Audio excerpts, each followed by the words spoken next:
It was more fun for me when snow would hit the ground to go in the garage, grab a shovel, and ring people's doorbells and say, I will shovel your driveway for $5, than it was to build a snowman or sledding or throw snowballs at each other. Was it a game? It continues to be a game. Yeah. So even then, it was a game then? 100%. Work was a game? Yes. And an enjoyable game. I think one of the reasons I'm successful, and one of the things I try to push a lot of people to think about is, can you love your process? You know, if you're in this, and entrepreneurship is cool now. Yeah. If you're in this. Too cool. Too cool. That's exactly right. If you're in this to flex on Instagram, you're gonna lose. Yeah. And I was doing it when it was in the 80s and 90s in America. Entrepreneurship wasn't a thing. That was actually, when in this country, people thought it was something bad. And America too. You're a bad dude. If you're an entrepreneur, Risk. you're actually a loser living off of mommy and daddy. Yeah, it was, you're exactly right. You and I know this, a lot of the kids don't know. Yeah. Now, it's like being a rapper or an athlete. Yeah. It's incredible for me to watch what's transformed over 30 years. But I was willing to do it because it's all I could do. I listen to athletes, actors and actresses, singers, artists, and in their documentaries, inevitably, they're like, well, I just couldn't do anything else. You think entrepreneurship is a way out? You know, I think. Back then. I think it is for some. I do. I don't think it was for me. I didn't feel desperate. I didn't grow up in an environment that scared me. Did you have choices? I did have choices, to be frank. I did. I could have decided to be a good student. I just loved it. I love it now. I love it. I mean, I woke up on the flight here from the US, I woke up 1 a.m. Sydney time, knowing that it was probably in my best interest to sleep a little bit more to get on time here. But I was so happy that I woke up because I couldn't wait to go on eBay and look up the value of sports cards, because in the last month, and really over the last year, but in the last month, I've gotten white hot on the theory that sports cards are about to make a comeback, and I want to buy up as many soccer and basketball cards as I can because I think they're going to go up a bunch. That's an energy that and I'm going to make no money. I'll make more money speaking in this 4-city tour during this week than I will in the countless hours I put in over the next year trying to buy up Messi rookie cards or LeBron rookie cards. But the action of the game, the right, is something that nobody else saw. I'm far more proud that I saw social media, Facebook, Twitter, those things, than the money I made by making those bets. Can I ask you something? I mean, you're an intense dude. Yes. And that's cool. I'm similar, but in a different way. And a lot of people don't like it, okay? But I can just see you talking about just like the cards now. Yeah. What is it in the fabric of Gary Vaynerchuk's life? You're going to say it's in your DNA, but what is it that in your social development that actually was formed all the layers to get you to be so intense? Because you can't be good at what you do unless you're intense. You got to love it, get it, yeah. But you got to be intense. I think. Think intensely. I think being on your own, like not having the luxury, which I think is a disadvantage, of an over-coddling nature. What does that mean, being on your own? As soon as I was 4, 5, 6 years old, I'm outside playing by myself. No brothers and sisters? I did, but they were 3 years younger and 11 years younger, so at first it's me, and so no brothers and sisters. A mother that grew up in the Soviet Union, where the framework was go outside and play. The 80s, when you could still do that in America. So crossing the street, playing in the woods. I mean, there's 15-year-olds that are being watched by their parents more than I was watched when I was 5. That kills me. Of course it kills you, because you know exactly the vulnerability. Yeah. We're living in a time where everyone's a zoo animal. They don't know how to live in society because parents are such helicopters and 8th place trophies, and nobody's allowed to lose, nobody's allowed to cry. On Instagram, 10th place. Saw that? Ribbon, I saw that today. So for me, I think what's in my fabric is having to scrap. I'm from the dirt. I had no choice. Yeah. I fight. Yeah. And does that build your intensity though? Of course. And does that wear out? Not for me. No? I'm empathetic that it might be too much for others. I respect that. Yeah. I understand that. Yeah. I just also can't live my life based on other people's judgment. Does mom or dad energetic like that?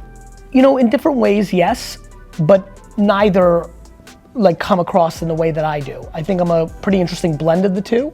I'm much more of a showman and high energy than my father, but I'm deeply competitive and the work ethic. My mom is not a showman either, but her side of the family is, especially the men.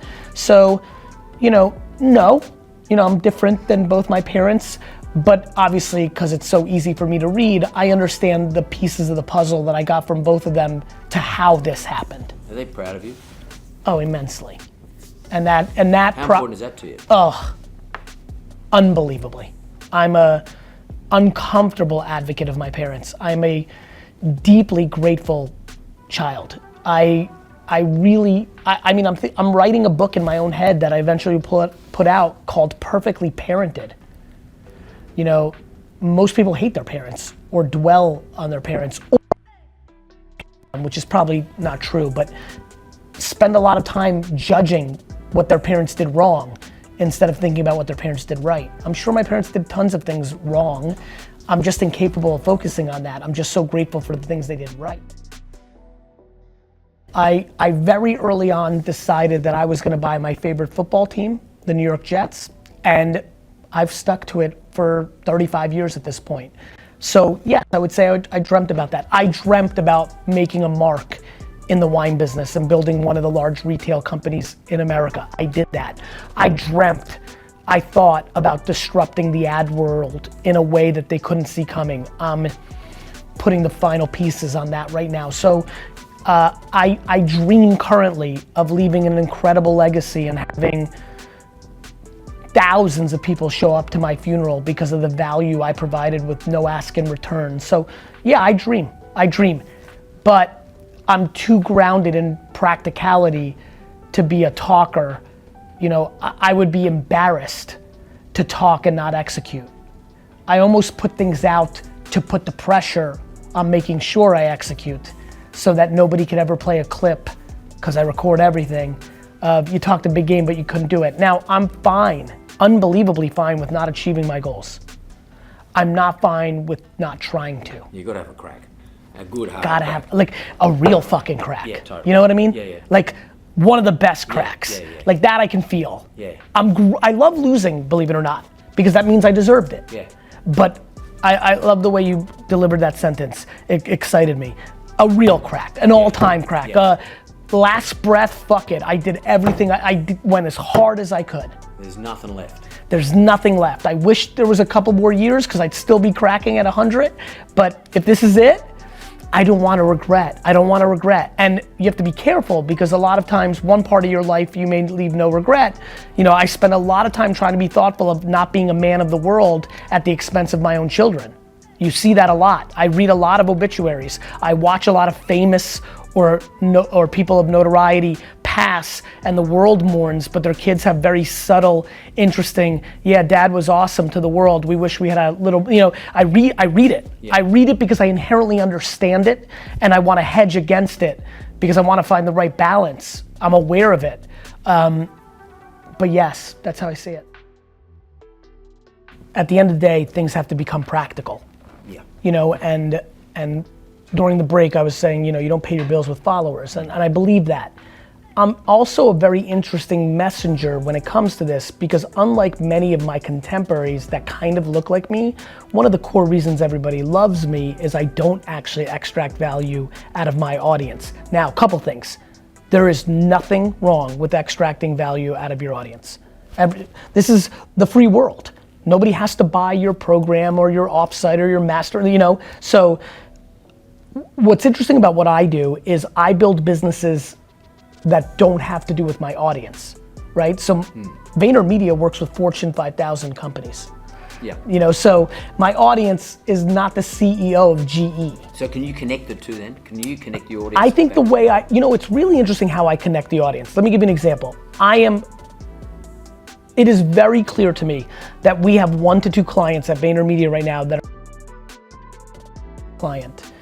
That I would argue that the tipping point to why they chose VaynerMedia versus is because their 17-year-old son of the decision maker thinks I'm cool. Right. brand. Got it? Yeah. But it's funny, let me go here because I think this will bring value to the audience. I wrote a book several years ago that did extremely well called Jab, Jab, Jab, Right Hook. I thought I was writing it for the opposite of who we're talking to. This enormous group of people on the internet who only sell. Buy this, buy that, have no interest in value, only want to do top of the funnel and landing pages just to convert you to their $900 ebook. No soul, really gross. And I was trying to teach them like, hey, take a step back. How about a little romance? You don't have to try to close at the bar at every move. Can I buy a drink? You know, not even that, you know what I mean? Like half these characters on the internet are just like right at it. So I was like, hey, jab, jab, jab. Give it some value, give some value, give some value, then ask, don't expect. What was interesting is that's who I thought I was doing it for. What had ended up happening was it was actually who you're going for. The people that most responded to the book were people who were super ideological and actually were very frothy and almost hippie-like, building great content, bringing so much value, but were actually scared to go in for the sale. You know, my great ability to both be selfish and selfless, in balance, in harmony, pulling hard from both sides, has a lot to do with what's working for me.